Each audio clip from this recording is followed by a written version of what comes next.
अब बात करें कि वहाँ की सैलरी की, वहाँ पर जो मिनिमम सैलरी आपको मिलती है ना 1 घंटे की, वो है 17.5 यूरो। और जो लेकिन इसके अलावा 15-14 ये तो आम सैलरी है ना वहाँ पे 1 घंटे की। रेस्टोरेंट में जॉब बहुत ज्यादा है, इसके साथ साथ वहाँ पे क्लीनिंग की जॉब्स बड़ी हैं। तो मोटरसाइकिल वाले जा तेरा बेड़ा कर।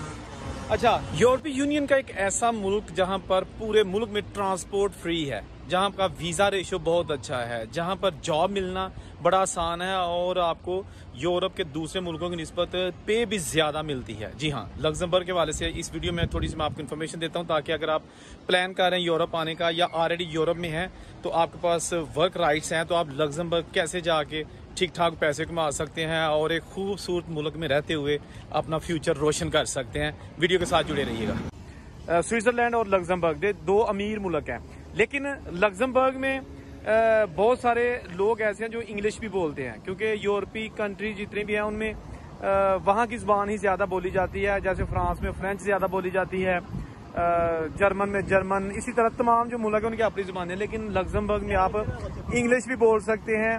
अच्छा, वहां पर ना पूरे मुल्क में ट्रांसपोर्ट फ्री है। मैं पहले थोड़ा सा उसको बता दूं कि क्यों फ्री है।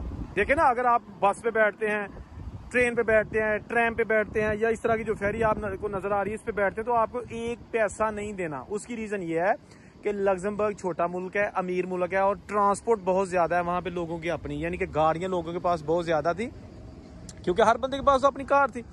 तो हर वक्त वहां ट्रैफिक की लाइनें लगी रहती और लोग जब भी सिटी जाते या किसी जगह भी उन्होंने जाना होता तो अपनी गाड़ी लेके जाते तो ट्रैफिक ब्लॉक हो जाती। बाकी हुकूमत ने सोच विचार करके फैसला किया कि हम ट्रांसपोर्ट ही फ्री कर देते हैं, ताकि लोग अपनी गाड़ियां घरों में रखें और बाहर आ जाएं। ऐसा ही हुआ। ये इतना तजर्बा कामयाब रहा कि उनके मुल्क की सड़कें बिल्कुल साफ शफाफ और खाली नजर आती हैं, और जबकि जो ट्रांसपोर्ट है वो पब्लिक ट्रांसपोर्ट लोग यूज करते हैं। ठीक हो गया।